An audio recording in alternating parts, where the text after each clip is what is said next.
orden hematológico más común que vamos a ver el día al día. Y yo viendo en las características geográficas en las cuales ustedes viven, yo creo que ustedes saben tener muy seguido esto. Padecimientos muy importantes de destrucción masiva de los glóbulos rojos, principalmente secundario a hemoparásitos. Sí. Veo que tienen ganado muy cercano, al menos en esta zona de Valencia. Imagino que la mayoría de la geografía de Venezuela es como tropical, que han de tener mucha babesia, anaplasma, erlique, han de tirar para arriba, me imagino. Leishmania, no sé si también tengan por acá.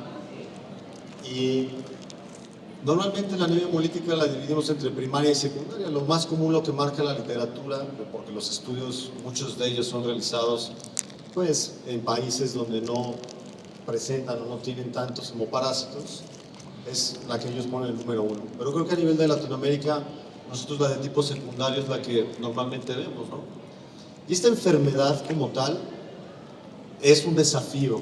El sacar a estos pacientes adelante realmente involucra mucho conocimiento, mucho tratamiento, involucra gastos importantes del propietario, muchas deficiencias que tenemos en veterinaria. ¿Qué deficiencia principalmente es la que tenemos, al menos en México? Bancos de sangre. Empieza a haber bancos de sangre, pero todavía no hay la cultura de donación de esta sangre de manera adecuada como tal. Aquí en Venezuela tienen bancos de sangre para perros y gatos. Es difícil, ¿no?, de poderlos obtener. Y también tener hemoderivados. El hemodderivado es sacar la unidad de sangre con una bolsa satelital y tener tu unidad de plasma, tu paquete eritrocítico y plaquetario. Esto muchas veces es difícil de que nosotros lo podamos tener en veterinaria.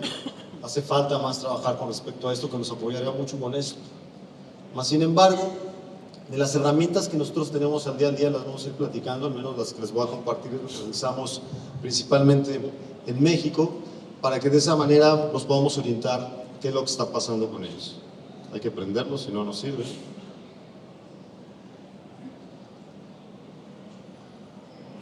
Listo, ya quedó. Y bueno, ¿qué es la anemia?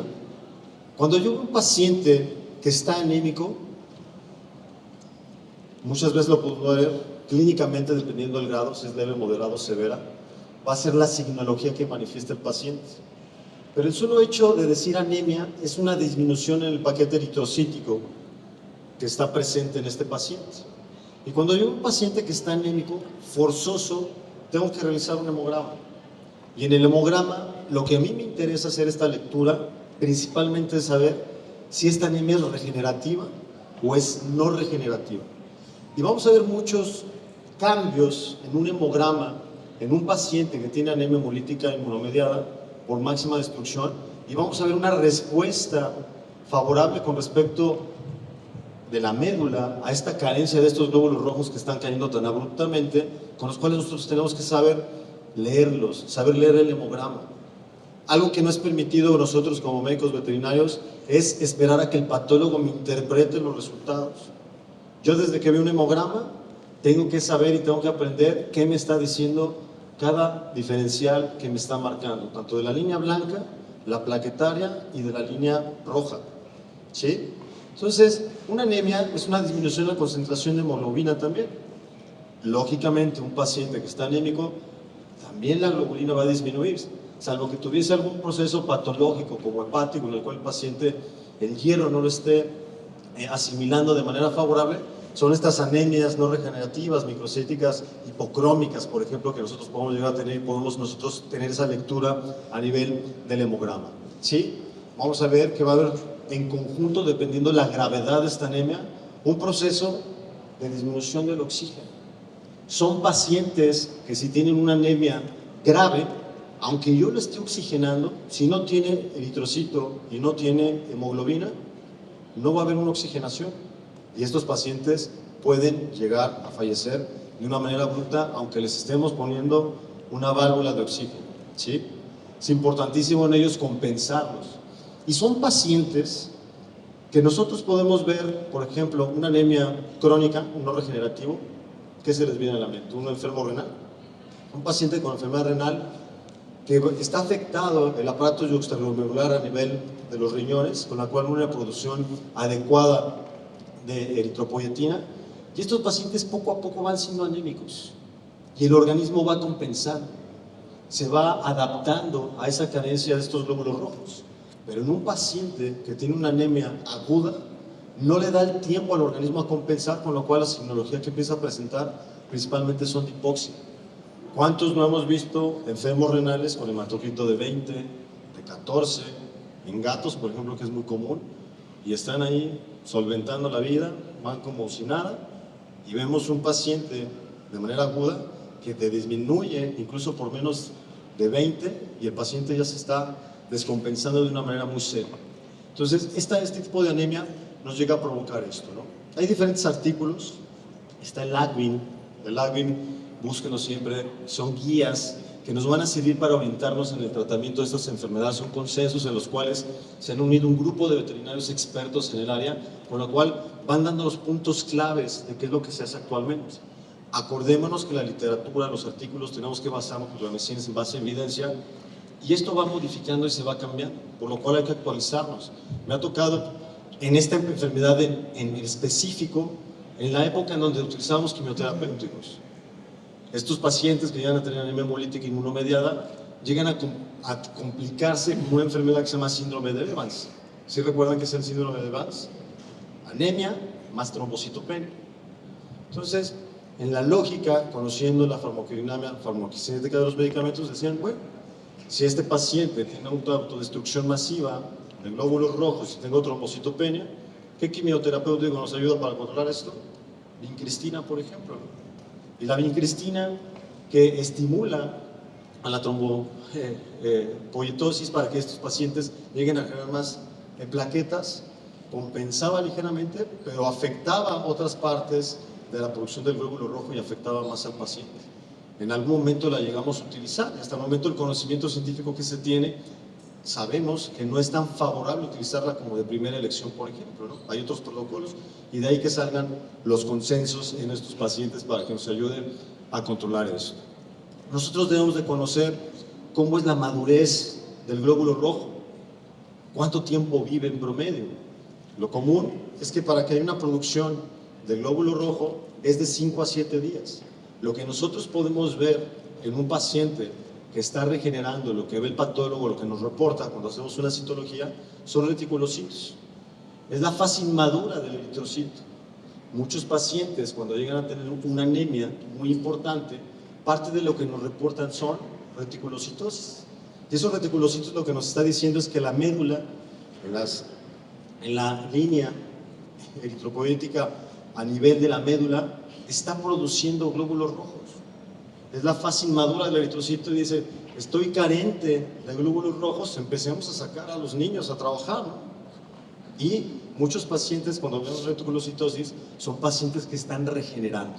Cuando yo veo un hemograma, lo que a mí me interesa valorar, si está anémico, es ver si hay presencia de reticulocitos. Y tenemos que acordarnos que la producción es entre 5 y 7 días.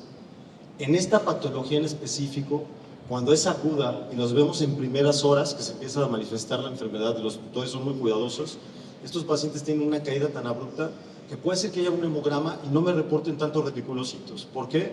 Porque tengo que estar repitiendo hemogramas para valorar que realmente este paciente me está empezando a regenerar la médula ósea. No me empieza a regenerar, focos rojos. Algo muy preocupante está pasando con este organismo que debemos saber qué es lo que está pasando con respecto a estos individuos. ¿Qué otras causas me pueden provocar anemias que puedan ser altamente regenerativas? Hemorragias, por ejemplo. Hemorragias activas que estén presentes en el paciente, normalmente agudas. Las hemorragias crónicas, llega un momento en que ya no son regenerativas estas anemias, más si hay deficiencia de hierro, por alguna hepatopatía crónica, por ejemplo, una enfermedad inflamatoria intestinal, etcétera, un proceso inflamatorio que esté relacionado al organismo que tenga sangrado, probablemente no me regenere tanto, ¿sí? Y las hemolíticas son las primeras. Y acordemos que las anemias hemolíticas las vamos a dividir principalmente entre inmunomediadas y oxidativas. ¿Qué medicamentos característicos de producirnos una anemia hemolítica oxidativa, por ejemplo? ¿Cuál recuerda? Paracetamol, ¿sí? de alimentos que comen gatos o perros que no deben de consumir, ajo, por ejemplo, ¿no? Cebolla. Eso nos van a dar una anemia hemolítica oxidativa, no inmunomediada. Inmunomediada quiere decir que el organismo, a través del complemento y estas sustancias inflamatorias, empiezan a reaccionar en contra de sus propias células, en contra del eritrocito. Empieza una destrucción masiva, no reconoce estas proteínas, y llegan estas células fagocíticas y me empiezan a destruir el eritrocito de manera masiva en estos pacientes. ¿Avanza? ¿Sí? Entonces, habíamos comentado para que nosotros digamos que este paciente, si está anémico, está compensando de manera favorable, tengo que valorar que los reticulocitos estén mayor a 60,000. Eso nos lo reportan muchas veces cuando tenemos los equipos, ya sea citometría, fotometría de flujo, que aquí, ahorita que pasaba en la área comercial, tienen equipos muy buenos con respecto a esto, no, hacemos el hemograma, pero también es muy importante en esta patología que hagamos un frotis, ya sea que nosotros aprendamos a leer ese frotis, o bien que tengamos un buen patólogo con una estrecha comunicación con el patólogo que nos apoye a valorar esta línea sanguínea del paciente, que a mí me interesa valorar si hay reticulocitos o no. Muchas veces, dependiendo del equipo que nosotros tengamos y la tecnología que tenga de los automatizados, los reticulocitos se pueden confundir con neutrófilos y puede ser que no nos esté marcando que hay una reticulocitosis y nos esté marcando una neutrofilia. Entonces, es algo que nosotros tenemos que confirmar y tenemos que valorar con respecto a esto, ¿no? Entonces, recordar que los reticulocitos se producen entre 2 a 5 días una vez que el paciente empieza a tener esta carencia importante de la anemia. ¿Recuerdan cuánto vive un eritrocito? ¿Cuánto? 120 días promedio, ¿no? Que es lo que vive el eritrocito en sangre, ¿no? Tenemos también afecciones ya de destrucción de tipo inmunomediado, en las cuales las podemos dividir entre primarias y secundarias. Primarias quiere decir que aunque no conozcamos una causa específica, el organismo empieza a reaccionar en contra de las proteínas de la membrana del eritrocito y se lo empiezan a fagocitar, se lo empiezan a destruir, lo empiezan a morder, lo empiezan a afectar. Y esta hay una presentación aguda que es la que principalmente vamos a ver, y también tenemos una presentación que no es tan típica, que a veces es difícil el diagnóstico, pero que todo paciente que ustedes vean con anemia, que no encuentren qué es lo que está pasando con este paciente, pensar en alguna anemia hemolítica de tipo crónico. Ahorita más adelante la vamos a ver para que veamos esto, ¿sí? ¿Qué causas tenemos de anemias hemolíticas no inmunomediadas? Pacientes que llegan a tener hipofosfatemia. ¿Quién recuerda alguna patología que te produzca hipofosfatemia? Le invito a un diplomático, ¿cómo se llama? El broncito de acá. ¿Qué patología recuerdan? Cetoacidosis diabética, por ejemplo. Un paciente con cetoacidosis diabética puede poner una hipofosfatemia muy marcada. Estos pacientes también de primera instancia pueden tener hipocalemias. Cuando yo tengo una caída del fósforo de manera abrupta, el paciente empieza a tener una autodestrucción del glóbulo rojo, ¿sí? Que está enfrentado. Tóxicos, por ejemplo, ¿no? Ya platicamos los oxidativos, paracetamol, ajo, uvas, cebolla. Cebolla es la más común que nos puede presentar. Algunos procesos infecciosos, anemia hemolítica hereditaria, síndrome de fragmentación eritrocítica, también es una de las situaciones en las cuales se pueden manifestar. Hay otras anemias hemolíticas que pueden venir en conjunto con procesos de tipo neoplásico. Una de las razas que tristemente, que es muy bella, pero que sufre mucho de cáncer a edad muy temprana, es el Bernés de la Mota. Estos pacientes pueden tener sarcoma histiocítico, en la cual también la misma neoplasia puede generar una autodestrucción de los glóbulos rojos, provocando afecciones severas en el paciente. Entonces es algo que tenemos que considerar que esté presente ahí. Entonces platicamos de la anemia hemolítica inmunomediada. La literatura lo que nos marca, si nosotros vemos en los diferentes artículos, que la principal es la de tipo primario.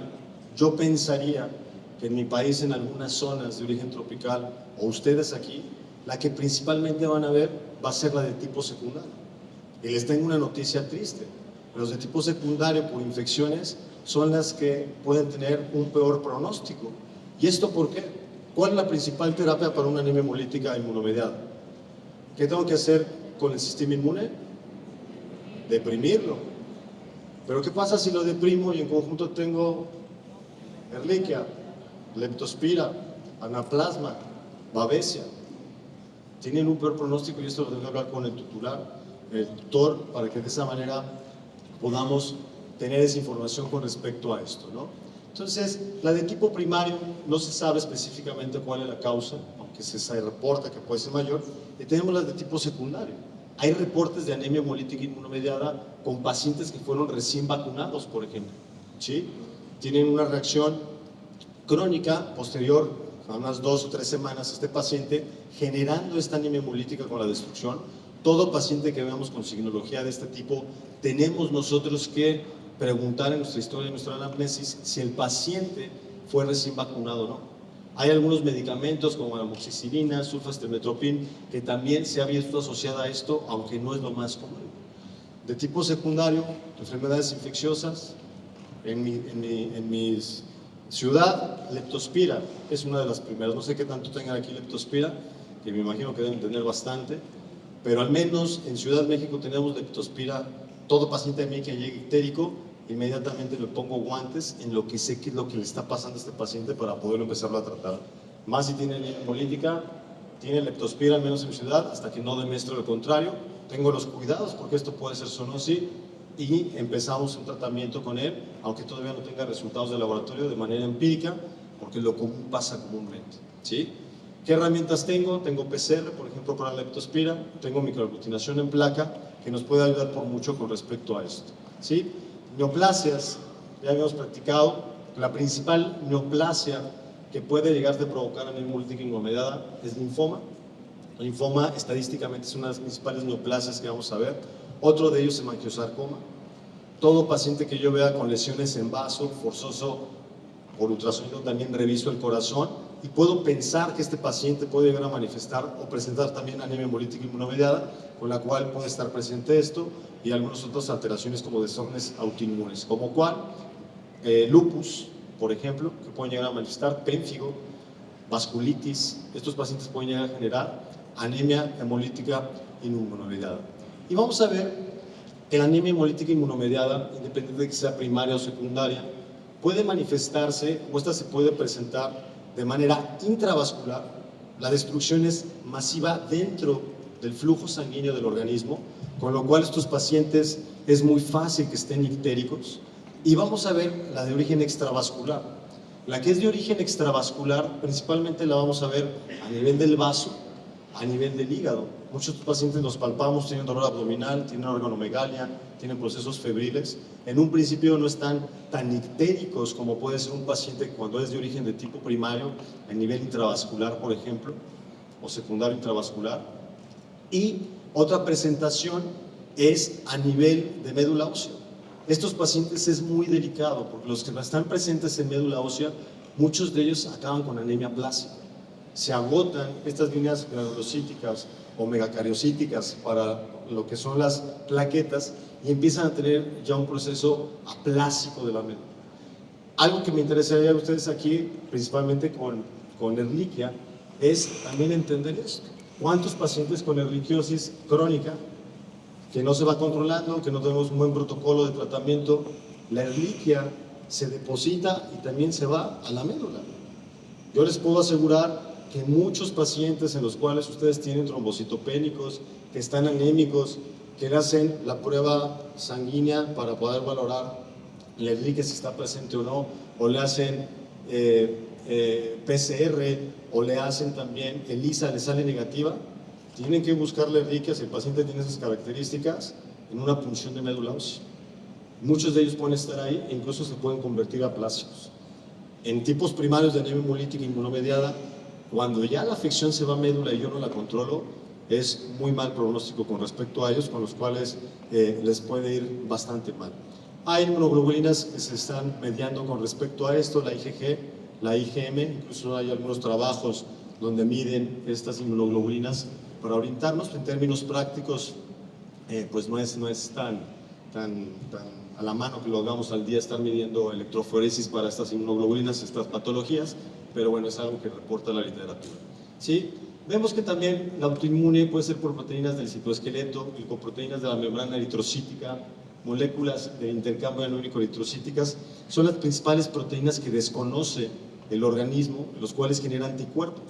Y algo muy curioso con lo que hace el organismo, por ejemplo, con Babesia, Anaplasma, Ehrlichia, que estas proteínas de estos agentes externos que están afectando, ya sea a nivel de las plaquetas o de los glóbulos rojos, se pegan a la membrana del eritrocito. El glóbulo rojo ataca esas proteínas anormales de estos procesos infecciosos, pero también ataca las propias del organismo. Puede ser que yo al paciente le dé tratamiento que elimine la Ehrlichia, que elimine la leptospira, que elimine el anaplasma, la babesia, pero el sistema inmune quedó con la memoria de atacar también las proteínas que son de su propio organismo, ¿sí? Por eso es que estos pacientes, muchos de ellos, cuando controlamos la enfermedad, la anemia hemolítica sigue presente en el paciente. Le doy un tratamiento. Muchos de ellos lo que buscamos o lo que hacemos con este tratamiento es irlo retirando poco a poco, irlos observando, ir valorando a través del hemograma, hematocrito, que no veamos trombocitopenia, que no veamos que la anemia hemolítica esté presente. Y en algunos de los pacientes, muchos de ellos podemos quitar la medicación, los tenemos en observación, esperando que en un futuro no vuelvan a manifestar la anemia hemolítica estos pacientes. Y hay otros que tristemente de por vida los tenemos que medicar con inmunosupresores para que esto le ayude al paciente a salir adelante, ¿sí? Entonces es algo que nosotros tenemos que valorar y tenemos que ir controlando a estos pacientes para que nosotros veamos cómo se va comportando. Ya hemos comentado la intravascular y la extravascular.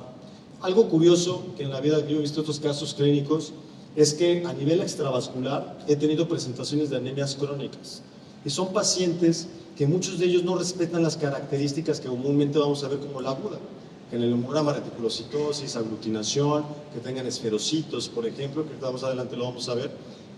Hay pacientes que simplemente nos pueden llegar con procesos febriles. Los palpas, una hepatomegalia, una esplenomegalia importante con el paciente.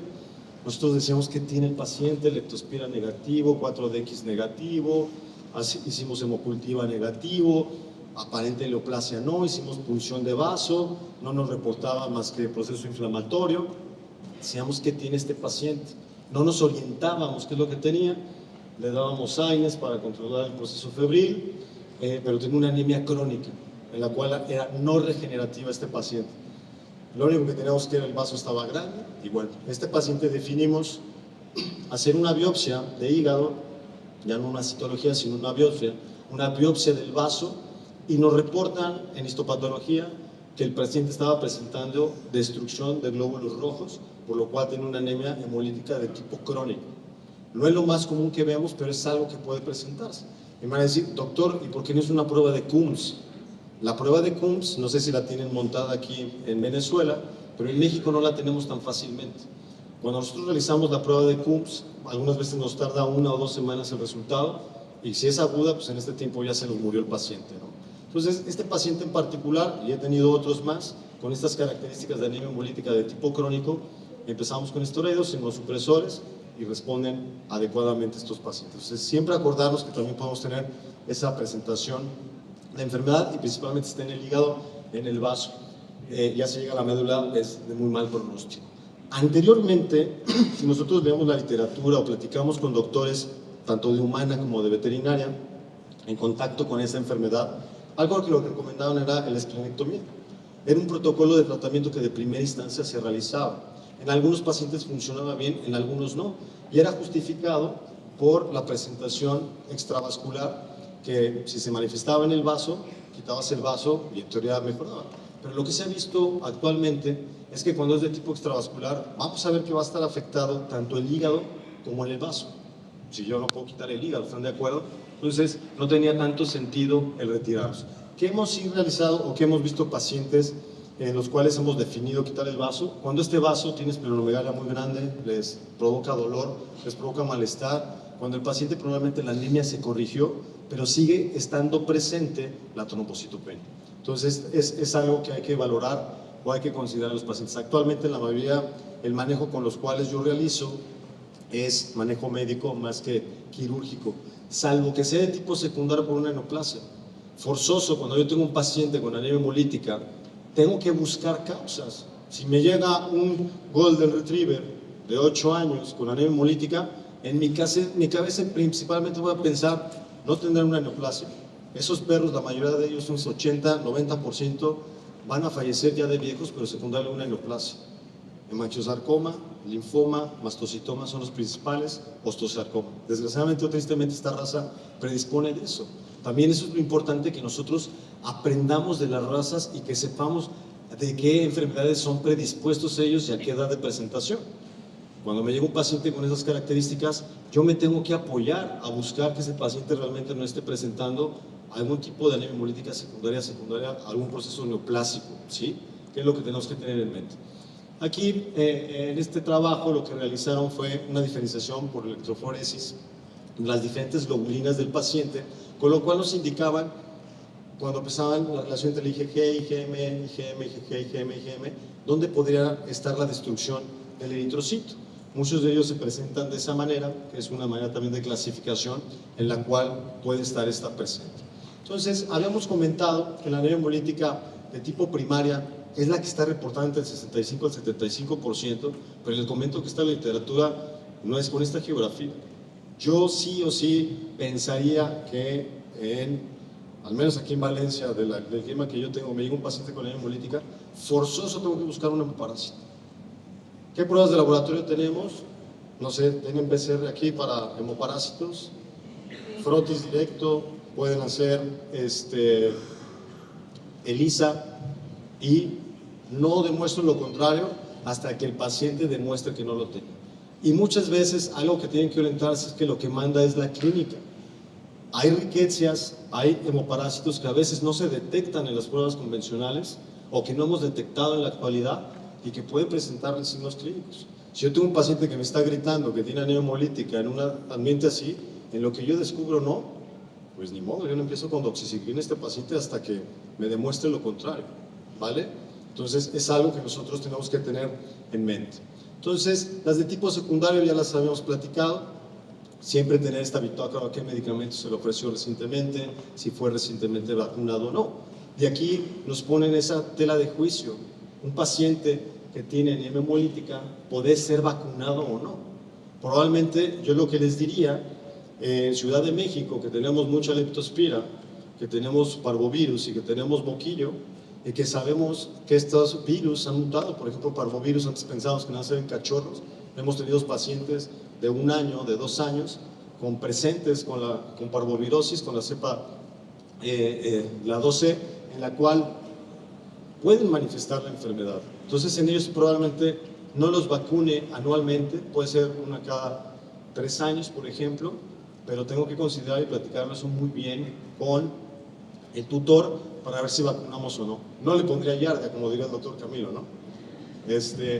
Por esa condición de enfermedad que tiene la afección estos pacientes, ¿no? Entonces, hay que tener en eso consideración y tenerlo en mente. Hay razas que predisponen. De las primeras razas que yo tuve con anemia hemolítica cuando salí de la especialidad, el Cocker Spaniel, Cocker americano. Tuvimos una perrita que se llama Tracy, no me acuerdo si se llama Tracy. Bueno, era muy curioso porque esta paciente tenía anemia hemolítica inmunomedia de tipo agudo. Esta perrita la transfundimos, sin exagerarles, 8 veces. Lo adoraban los tutores, y el tutor era un médico cubano pediatra que se había vivido a la Ciudad de México, y la verdad es que era un tipazo. Nos permitió realizar todos los estudios, consiguió unidades de sangre para que podamos transfundirlo a la paciente, entendiendo los riesgos, porque muchas veces con la anemia hemolítica es como cuando tú transfundes meter más leña al fuego, pero no hay de otra, porque si el paciente no tenía hemoglobina se va a morir de hipoxia y más daño tisular y otras complicaciones. Y esta paciente fueron de los primeros que empezamos a utilizar inmunoglobulina humana, que ahorita más adelante la vamos a ver, y afortunadamente salió adelante, ¿no? En estos casos. Desgraciadamente, la anemia hemolítica inmunomediada se complica con otras afecciones, que ahorita más adelante las vamos a ver, por lo cual el pronóstico es reservado. Si vemos la literatura, podemos tener hasta un 50% de mortandad o que el paciente pudiese salir adelante, con lo cual esto es algo que hay que platicar con los tutores. Vemos otras razas, Bichon Frise, Samoyedo, los Tekel, los Colchester, los Bildas, los Collies, que llegan a manifestar esto. Y otros pacientes, por ejemplo, la presentación de la enfermedad en promedio de los 4 a 7 años de edad, pero bueno, cualquier edad llegan a manifestar o presentar estos pacientes, ¿no? Y muchos de ellos nos vayan a llegar con esta signología clínica, ¿no? Pueden llegar a tener petequias, equimosis, más en una trombocitopenia importante, ictericia. Todo paciente ictérico, forzoso, tengo que clasificar esta ictericia, si es de origen prehepático, si es de origen hepático o es de origen poshepático. Las de origen prehepático es muy sencillo, porque yo hago un hemograma y lo primero que voy a ver va a ser una anemia muy marcada que está manifestando, que está presentando el paciente. Vean cómo estaba ictérico, con lo cual manifestaba también ictericia, las mucosas congestionadas de manera importante. Si este paciente, conforme pasa el tiempo, posteriormente vamos a ver que va a empezar a manifestar o presentar anemia. ¿Y qué vamos a ver? Todos los signos característicos de un proceso de anemia en un paciente. Si tiene hipoxia, ¿cómo va a estar el corazón para tratar de compensar? Taquicardia. ¿Cómo estaría el pulso? Débil. ¿Sí? Puede ser que no sea lleno, porque ya no tiene un volumen por la pérdida de esos eritrocitos este paciente, ¿sí? ¿Cómo va a ser la respiración este paciente taquipneico? Más de 30 respiraciones por minuto en reposo este paciente porque está tratando de compensar, va a estar débil, va a estar en un proceso febril la mayoría de las veces. Podemos ver los linfonodos aumentados de tamaño, con los cuales estos pacientes tienen esa reacción que llegan a manifestar. Pueden llegar a presentar anorexia importante. Muchos de ellos van a estar con hematuria, principalmente hemoglobinuria, que van a llegar a manifestar estos pacientes por la destrucción del glóbulo rojo. Muchos de ellos, estas altas cargas de bilirrubinas pueden llegar a provocar, en conjunto con la hipoxia, embotamiento mental. Pueden llegar a presentar ellos alteraciones, por ejemplo, muy importantes, estos pacientes de desvanecimientos por falta de oxigenización, que tenemos que confundirlos con eventos convulsivos, sino preguntar bien con el tutor, y muchos de ellos son síncopes que llegan a presentar o manifestar estos pacientes. Se pueden llegar a complicar con falla renal aguda, principalmente por choque hipovolémico, isquémico, que no está llegando a la circulación sanguínea favorable a nivel orgánico. Muchos de estos pacientes van a entrar en una complicación que es la coagulación intravascular diseminada. Ahorita más adelante la vamos a tomar un poquito este tema, pero estos pacientes llegan de manera exagerada a producir microcoágulos. Estos pacientes que entran en coagulación intravascular diseminada se disimulan estos coágulos, obstruyendo el flujo sanguíneo de diferentes órganos. Dentro de ellos uno de los principales es el riñón. Entran en falla renal aguda, falla hepática, respiratoria, entran en CIRS y fallecen si no los controlamos. Entonces hay que actuar muy rápido con respecto a estos pacientes para tratar de evitar que lleguen a manifestar o presentar todas estas alteraciones. Cuando vemos la signología, pues parte entendemos, ¿no? Una anemia aguda, shock hipovolémico, hipertensión, falta de llenado capilar, todo lo que platicamos. Cuando es de tipo crónica, intolerancia al ejercicio, inactividad, taquicardia, jadeo, que empiezan a manifestar estos pacientes, ¿sí? Que hay que tener, ya no voy a alejar de acá, porque si no, no jala esto, ¿sí? Entonces el diagnóstico, habíamos comentado que una prueba sí o sí es el hemograma. El hemograma me va a ayudar por mucho. ¿Qué es lo que voy a ver? Muchos de ellos, esferocitos. ¿Cómo están dados estos esferocitos? El glóbulo rojo normalmente conocemos que es de manera ovalada. Cuando hay una respuesta inmune fagocítica a estos eritrocitos, lo que hace el organismo es morder parte de la membrana de este eritrocito, con lo cual se forman los esferocitos. Si nosotros los vemos al microscopio, los vemos como marcan las flechas. Vean al lado cómo está un eritrocito ovalado y está en forma de esferocito. Esa es una signa muy no patognomónico como tal, pero sí muy característico de pacientes que están teniendo una destrucción de los glóbulos rojos de manera autoinmune. El cuerpo, el sistema inmune está reaccionando en contra de las mismas proteínas de las membranas del eritrocito, provocando esto. Podemos ver esquizocitos. Los esquizocitos es una destrucción ya del glóbulo rojo como tal, y esto los podemos ver con pacientes que pueden llegar a tener también principios de coagulación intravascular diseminada. Cuando a mí el patólogo me reporta estos signos, focos rojos. Tengo que ver qué es lo que está pasando con este paciente para poderlo controlar de manera adecuada. Trombocitopenia. Algo muy curioso con esta patología de la trombocitopenia es, ¿Por qué está teniendo esta trombocitopenia? ¿La está destruyendo el mismo organismo? ¿Se los está fagocitando a la plaqueta? ¿O se están agotando y se están formando microcoágulos que entran en coagulación intravascular diseminada? Nos ponen en un periodo de tomar decisiones compleja, porque por un lado, si es un paciente que tiene trombocitopenia, va a tener alteración primaria de la coagulación, y estos perros que les va a provocar hemorragias, ¿sí? Pero si por otro lado estos pacientes sabemos que es por coagulación intravascular, por formación de coágulos, ¿qué le tengo que dar? Anticoagulantes. Entonces es algo que nosotros tenemos que entender, y ahí los criterios, los consensos que se han hecho, es que en la mayoría de los pacientes en los cuales llegan a entrar en anemia hemolítica van a tener una trombocitopenia muy importante, porque pueden predisponer más de un 80% a la formación de coagulación intravascular diseminada. ¿Qué es lo que me está diciendo esto? Que estos pacientes, sí o sí, cuando yo detecto la enfermedad, tengo que dar anticoagulantes. Antes no hacíamos eso, porque nuestro entendimiento y nuestra falta de conocimiento decíamos, inmunosuprimo al paciente,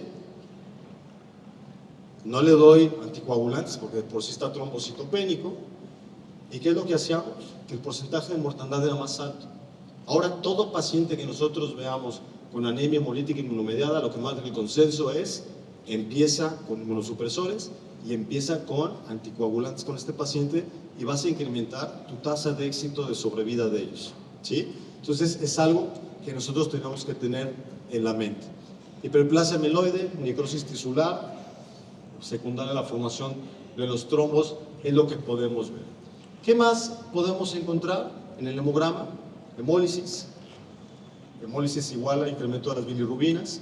Vamos a ver hiperbilirrubinemia, hiperbilinuria, hemoglobinemia, hemoglobinuria, proteínas totales aumentadas. Vamos a ver células fantasmas y vamos a ver aglutinación. La aglutinación, esta puede ser ya sea macroscópica o microscópica.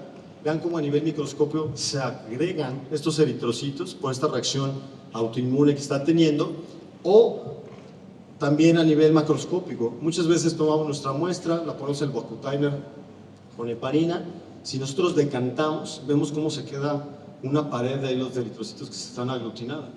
Este paciente me está diciendo que está teniendo una aglutinación muy importante, este paciente.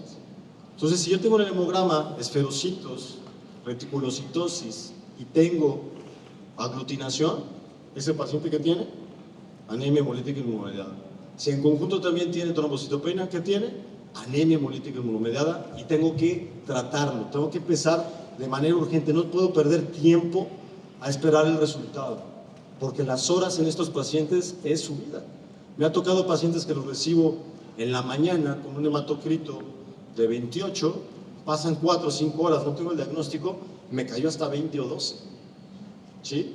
¿Y qué es lo curioso, qué es lo triste que pasa, al menos en nuestro medio, que no estamos tipificando la sangre, el serotipo que pueda llegar a ser, y que no hay bancos de sangre? Que si yo quiero transfundirlo, ¿qué hacen ustedes normalmente para transfundir un perro, un gato? La prueba de Crosmash, ¿no? La prueba mayor y menor, en la cual tú desafías eritrocito con anticuerpos a través del suero del receptor y el donante y viceversa. ¿Qué es lo que buscamos? Que no haya aglutinación. ¿Ustedes creen que un paciente que está aglutinando su propia sangre, si hago la prueba de compatibilidad de Crossmatch, cómo va a salir? Positiva, ¿sí? ¿Por qué? Porque la propia la está aglutinando. Entonces me ha tocado muchos pacientes, me dice, doctor, no podemos transfundir porque está aglutinando. Oye, pues está aglutinando la propia, ¿cómo no va a aglutinar la otra? Lo idóneo es que tuviéramos una tipificación de la sangre en la cual me orientara a saber qué grupo es y de ahí poderlo transfundir al paciente. Pero no es así.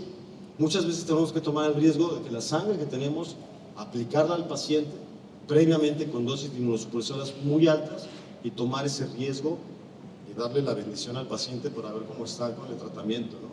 Pero así triste es esta enfermedad con respecto a esto, ¿sí? Entonces, habíamos comentado que la de tipo secundario, sí o sí tenemos que buscar información, que no tengamos otras lesiones o afecciones. He tenido muchos pacientes que tienen anemia hemolítica inmunomediada, descartamos todo lo infeccioso, de lo que comúnmente ustedes vivan en su zona, el valorar si fue vacunado, si tuvo algún tratamiento, alguna medicación, alguna infección recurrente o aguda que haya manifestado. Y muchos de los pacientes, cuando sale todo esto negativo, forzoso también tengo que buscar, dependiendo de la edad del paciente, si no puede ser secundario algún procedimiento neoplásico, algún absceso, alguna situación. Hemos tenido pacientes que han tenido, por ejemplo, prostatitis, que deteriora la anemia hemolítica inmunomediada, y esa no había manera de verla más que con ultrasonido y valorar la próstata. O un paciente que tiene alguna neoplasia. Me ha tocado mastocitomas viscerales, ya sea a nivel del hígado o del vaso, con los cuales lo diagnosticamos a través de una citología que el paciente desarrolló anemia hemolítica, o que tiene un hemangiosarcoma esplénico o a nivel del atrio derecho, y hasta que tú lo retiras, ese paciente no va a mejorar por más tratamiento que tú lo des. Y es cuando los ponen decisiones complicadas o difíciles con respecto a esto, ¿no? Entonces podemos apoyarnos con radiografía ultrasonido, que es lo que en veterinaria más tenemos a la mano. Actualmente la tomografía, al menos en México, es más factible tenerla, cada vez más nos apoyamos en esta tecnología en conjunto con la resonancia magnética, pero más que la resonancia es la tomografía, por ejemplo, ¿no? Ojalá y poco a poco cada vez tengamos acceso a esta tecnología acá en Venezuela, con la cual les puedo apoyar esto. Y vemos muchos artículos que han visto la asociación de anemia hemolítica inmunomediada, trombocitopenia inmunomediada, en conjunto con procesos infecciosos. Y de todos estos, si yo les digo, levanten la mano que ha visto un caso de cualquiera de estos, les puedo jurar que aquí todo el mundo ha visto algún caso con respecto a esto, ¿no? Y que tristemente, muchas veces estas infecciones se quedan de tipo crónico en el organismo, a veces no las alcanzamos a eliminar. Y lo que comentaba, muchas de estas afecciones que se depositan ya a nivel de la médula pueden ser irreversibles, y estos pacientes, hagamos lo que hagamos, tienden a complicarse y a fallecer, ¿sí? Con lo cual me obliga a mí, que todo paciente que vea con anemia hemolítica inmunomediada en estas zonas, descartar estas afecciones que pueden estar presentes. No casarnos con una sola prueba de laboratorio. Algo muy común que hacemos los veterinarios, que hacemos un mal manejo, es hacer un estudio, salió negativo y pensamos que no tiene la enfermedad.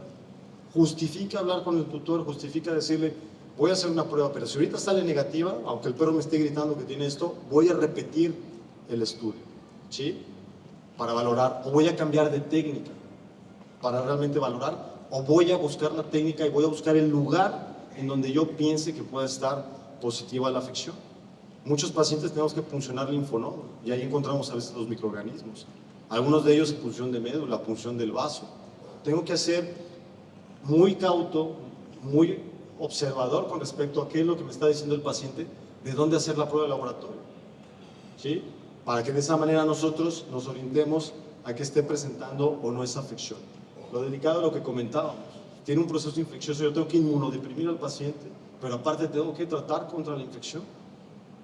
¿Qué protocolo utilizan aquí, por ejemplo, para Babesia anaplasma? Doxiciclina, imidocar, ¿sí? Pero muchos de ellos pueden entrar en trombocitopenas. ¿Cuántos de ustedes no ven trombocitopenas aquí con estos pacientes? Todos. ¿Cuántos se quedan ya de manera crónica esa trombocitopenia? ¿Con qué la tratan? Esteroides, manejan acetropina, miclofenato, deflacor, trazodona. ¿Qué medicamento voy a utilizar, a qué dosis, para que este paciente veamos que vaya compensando de manera favorable? Muchos de ellos nos queda con la duda, híjole, ¿ya lo habremos eliminado o realmente tendrá el bicho otra vez? Y en esta zona, aunque yo la cure, puede ser que al mes tenga contacto con el mosco, con la garrapata, y se me vuelva a reinfectar el paciente. Siempre lo va a tener. ¿Sí? Entonces es algo complejo lo que tienen. Milagrosamente estas mascotas generan anticuerpos con los cuales sobreviven y les compensa de manera favorable. Y vemos todos estos, ¿no? Los medicamentos que se utilizan para todos estos hemoparásitos, oxitetraciclinas, tetraciclinas, doxiciclina, cuando son pacientes muy jóvenes y no podemos quitar la doxiciclina porque el hígado no está maduro, pero ¿cuántos pacientes no podemos ver de edad de menos de 4 meses con los cuales dices, ay, le doy doxiciclina y lo mato al perro, ¿no? Pues podemos manejar nosotros la aminociclina, por ejemplo, ¿no? El imidocar, ya sea por vía oral, por sea de manera subcutánea. Acuérdense que siempre antes del imidocar, atropellar al paciente para evitar que vaya a tener alguna descompensación este paciente y tenemos problemas ahí importantes, ¿no? Imocarbalida, en algunos clorfenicol, en rofloxacina. Son medicamentos que nos ayudan a controlar. Aquí lo difícil es saber cuál es el tiempo. Si yo platico con algún parasitólogo experto en este tipo de infecciones, en algunos dice la literatura 21 días. No, lo que te va a marcar el tratamiento, el protocolo, es el paciente. Muchos de ellos tengo que repetir hemograma. Probablemente el ELISA ya no me sirva. Para el ELISA yo tengo que saber si estoy buscando anticuerpo o me está dando antígeno, por ejemplo, para saber si es positivo o negativo. Lo mejor sería PCR, pero se encarece y habrá que ver que la prueba esté montada. Hemograma para valorar cómo se está comportando este paciente. Lo que menos quiero es que me llegue a médula y que tenga complicaciones más serias este paciente. La prevención con todos los ectoparásitos que nos manejó el doctor Camilo, por ejemplo, para ayudar a este paciente, ¿sí? Pero muchos de ellos ya cuando tienen esta anemia hemolítica inmunomediada que se empieza a hacer aplásica, ¿cómo le ayudo? Empiezo a utilizar estimulantes de la célula granulocítica, el filgastrin, por ejemplo. Empiezo a utilizar medicamentos como trombopoyetina para las plaquetas que me las empiecen a ayudar. Empiezo a utilizar anabólicos para estimular también la médula. Y muchos de ellos ya no nos responden, ¿no? Entonces hay que estar observando mucho más ustedes que están aquí. Creo que ustedes me darían una clase más a mí que yo a ustedes con respecto a hemoparásitos, pero es algo que vemos, ¿no?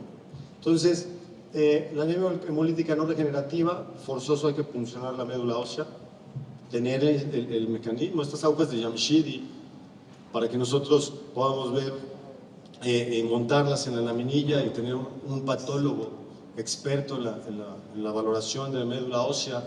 Muchos de ellos vamos a ver rubrifagocitosis, hiperplasia eritroide, y cuando llegan ahí lo que les comentaba es triste muchas veces cuando es ya no regenerativa, porque no hay mucho que podemos hacer porque no nos responden estos pacientes, ¿no? Entonces, la crónica, lo que habíamos comentado, es prelomegalia, patomegalia. Cuando tengan pacientes con esas características, hacer biopsias, si tienen prueba de Coombs, realizar la prueba de Coombs que nos puede ayudar con respecto a esto. ¿Y cómo los vamos a tratar?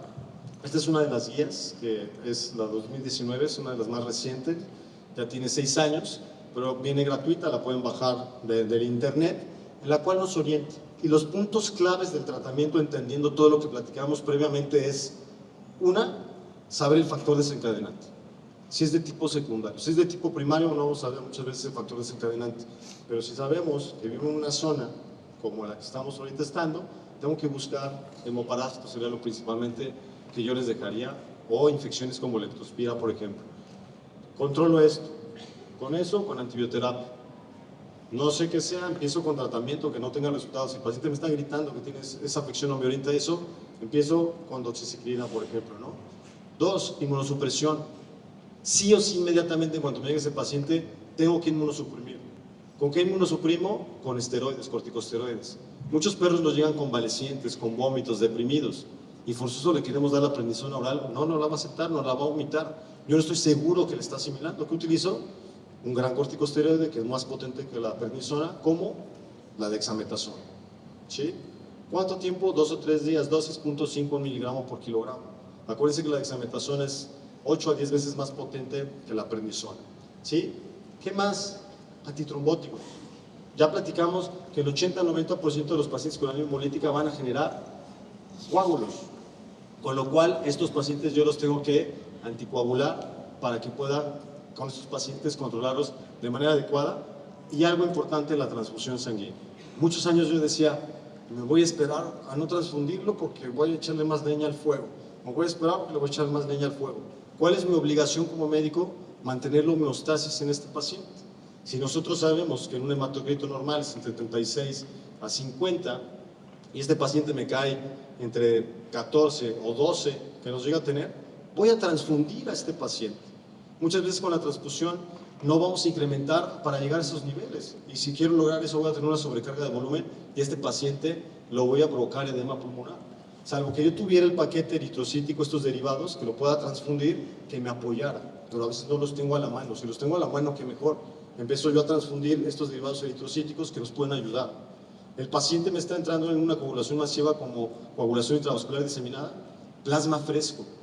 De esa manera yo puedo apoyar al paciente a detener esta cascada de la coagulación que pueda estar presentando el paciente.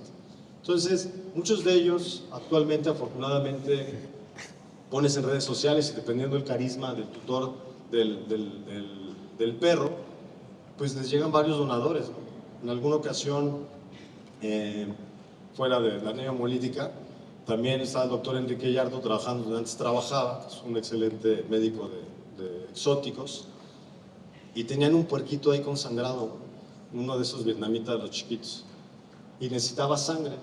Y en eso llego yo a la clínica, y lejos de ver perros y gatos, eran como 10 puerquitos ahí esperando a donar sangre. Entonces, cada vez la gente empieza a ser más factible. Pero ¿qué es lo que tenemos que hablar con los tutores? ¿Qué características deben de tener? Un perro entre 2 y 8 años de edad, macho de preferencia, si es hembra que esté esterilizada, que esté perfectamente vacunada, que sepamos que no tenga enfermedad, y el día que vaya a donar sangre, de preferencia en ayunas. Muchos de ellos los tenemos que sedar profundamente porque tenemos que rasurar yugular y obtener ahí la unidad de sangre, que el paciente pese más de 20 kilos, ¿sí?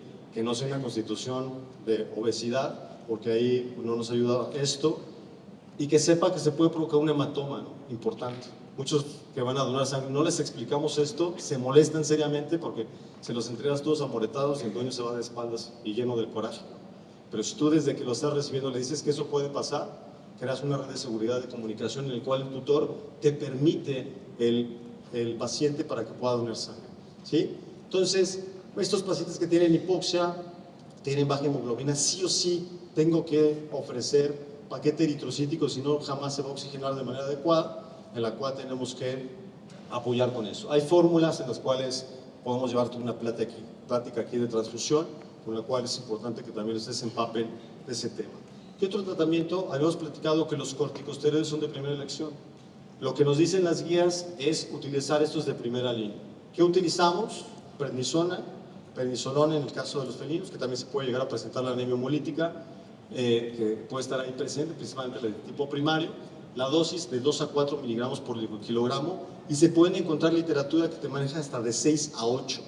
¿Cuál es el problema con esto? ¿Qué pasa con el estómago? Úlceras gástricas. Al rato controlas esto y posteriormente tienes hematoquesias terribles, vómitos en estos pacientes secundarias a esto, ya no sabes si está anémico por las pérdidas digestivas o por el proceso de la medicación. Muchos de ellos, cuando vemos que no nos están respondiendo de manera adecuada, nos sumemos a los de segunda línea. Los de segunda línea ya entra, por ejemplo, la zatropina, la ciclosporina, leflunomida, el miclofenolato de mofenil, que son medicamentos más caros. A mí me gusta mucho estos pacientes utilizar prednisona en conjunto con aciatropina. Incluso muchos de ellos los dejo con este tratamiento desde que yo los empiezo a ver desde el primer día. ¿Por qué? Porque algunos de ellos yo no sé si el tratamiento te lo tengo que dejar de por vida o lo puedo ir quitando paulatinamente y esperar a que el paciente veamos si hay una mejor respuesta o no con respecto a esto, ¿no? Entonces muchas veces la aciatropina en conjunto con la prednisona es una muy buena combinación, no es tan costosa como con los otros medicamentos y nos ayuda a disminuir los efectos colaterales del corticosteroide en el paciente, que después podemos provocar un Cushing iatrogénico secundario a esto en estos pacientes. Ellos cuando nos lleguen a nivel hospitalario, tengo que tomar hematocritos. ¿Cada cuándo? Mínimo cada 4 horas, para ir viendo cómo se va comportando, ver que no vea la aglutinación. Puede ser que no sea hemograma, pero haga un microhematocrito y estar ahí viendo cómo se está comportando el paquete celular para que veamos esto. ¿Cuántas transfusiones? Las que sean necesarias. El chiste es poder tener la unidad de sangre. Qué mejor lo que hemos platicado, tipificar la sangre, de esa manera poder ayudar al paciente, pero muchas veces esto no es factible o permisible con respecto a ellos, ¿sí? Este es otro de los tratamientos que utilizamos, en el caso que les digo de la Cocker Spaniel del doctor cubano pediatra, en el cual nos apoyó.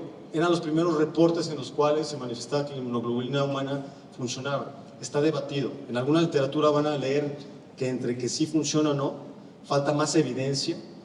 Muchas veces está frenado esto por el costo. El frasco de la inmunoglobulina es costoso, te cuesta aproximadamente unos $600, ¿sí? Pero hay tutores que los pagan. Y es mejor ofrecerlo, aunque sean a veces tratamientos costosos, a no ofrecerlos. Y te van a tener ustedes muchas sorpresas. Muchos tutores pueden tener la economía y irse a otro país y de repente traerlo, llevarse el perro a otro lado. Y cada vez los tutores ven más GPS, de inteligencia artificial, GPT, o bien el internet, y te dicen, oiga doctor, ¿y usted por qué no me ofreció unas inmunoglobulinas? No, es que están muy caras. No, pues ese es mi problema, no es el problema de usted ofrézcamelo, ¿no? Entonces acostúmbrense a poner todas las cartas sobre la mesa y el tutor ya sabrá qué nos puede aceptar o qué no. Esto se los comento porque muchos de estos tratamientos que ofrecemos en ellos, los tutores a veces los pueden pagar. Si no pueden, pues bueno, la evidencia científica nos dice que es 100% que nosotros utilizamos esto, pero hay que pensar con respecto a en ese sentido, ¿no? Faltan más estudios prospectivos. ¿Qué más es lo que tenemos que utilizar? Si tengo un paciente dándole corticosteroides que está anémico, que tiene hipoxia a nivel de la mucosa digestiva, que puede generar úlceras gástricas, gastroprotectores, inhibidores de las bombas de protones, ¿sí? Podemos utilizar omeprazol, pantoprazol, esomeprazol, cualquiera de ellos, sucralfato que recubra todo lo que es la mucosa, antieméticos si el paciente está vomitando, maropitán, ondansetron, que esto nos ayude en estos pacientes para apoyar a esto. Si hay un proceso infeccioso, invariablemente empezar con el tratamiento con respecto a esto. Y antitrombóticos. Los antitrombóticos tenemos diferentes. Es muy importante que estos los utilicemos en oxeparina, rivaroxaban, que es el más actualizado que se tiene, el clopidogrel, la deltaparina, para que también esto nos apoye y nos ayude con respecto a eso, ¿no? Hay algunos pacientes que sí quitamos el vaso, principalmente cuando vemos lesiones muy evidentes por ultrasonido, como por ejemplo esto de tener anemia hemolítica en conjunto de esta masa. Por más tratamiento que yo dé, si no quito el factor primario que le está detonando, este paciente no va a evolucionar o responder de manera adecuada. Vean este otro vaso, cómo tiene lesiones ahí hipocoicas que están presentes en el paciente. Otro de los tratamientos es plasmaféresis. El doctor Mayorga, César Mayorga, tiene acceso a estos equipos. Cuando son primarias, evidentemente les va mejor. ¿Qué es la plasmaféresis? Estamos transfiriendo plasma y a su vez limpiando este plasma del paciente, principalmente de estos compuestos en los cuales nos van a ayudar a disminuir la reducción de la respuesta celular y humoral, en la cual puede funcionar. Son costosos. En algunos países como en España, Estados Unidos, Colombia, ahorita que lo tiene el doctor Mayorga, que es importante que lo sepa, porque son vecinos. Si tienen un paciente con estas características, en la cual cumple que pueda tener una plasmaféresis el paciente, ofrézcalo al tutor, ¿no? Para que de esa manera le apoye. Muchos de ellos llegan a formar coágulos, que llegan a estar presentes con respecto a esto, y estos coágulos los forman secundario a lo que es la traya de Virchow. Hay un estancamiento del flujo sanguíneo, los esteroides predisponen a la formación de coágulos, y en conjunto hay una gran lesión endotelial e hipercoagulidad. Entonces tengo que dar sí o sí medicamento y tratamiento con respecto a esta situación. ¿Qué antitrombóticos? Ya los vimos previamente y también tenemos estos, con los cuales a mí me gusta mucho utilizar la enoxaparina, es heparina de bajo peso molecular. Posteriormente me puedo pasar al clopidogrel, que también esto nos puede llegar a ayudar, o al rivaroxaban, que también nos apoya con respecto a esto. Hay otros protocolos de tratamiento que nos pueden ayudar a servir, que están en fase de experimentación, como pueden ser los anticuerpos monoclonales, los inhibidores de complemento, pero estos están bajo experimento con respecto a esto en los pacientes. Entonces el pronóstico, 50% de mortandad que pueden tener ellos, con los cuales hay que cuidarlos. Hay que estar pensando seriamente en el tromboembolismo que pueden llegar a presentar. Podemos tener recaídas a los 5 años, entre 1 o 2 semanas, con lo cual tenemos que valorar, y estos pacientes pueden tener falla hepática de manera aguda, ¿no? Que hay que cuidar por mucho estos pacientes. Y bueno, en conclusión, la primaria es más frecuente, yo les diría que aquí la secundaria es lo que tendríamos que buscar principalmente. Si necesitas diferentes pruebas para el diagnóstico de estos pacientes, para abordarlos de manera adecuada, el tratamiento de inmunosupresión tiene que ser inmediato en conjunto con el anticoagulante. Y bueno, hay tablas como la de Chaos, que ya nos dio tiempo ahorita verla aquí, pero que también esa nos puede ayudar con factor pronóstico con respecto a esto, ¿no? Y pues bueno, muchísimas gracias. La última plática. De todo el corazón. Muy bien, gracias.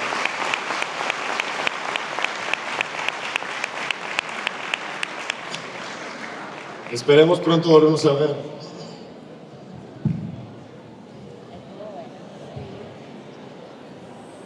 Muchas gracias, doctor Jorge. Ha sido un placer tenerlo presente aquí en Venezuela en este congreso. Muchas gracias por compartir su conocimiento con todos nosotros.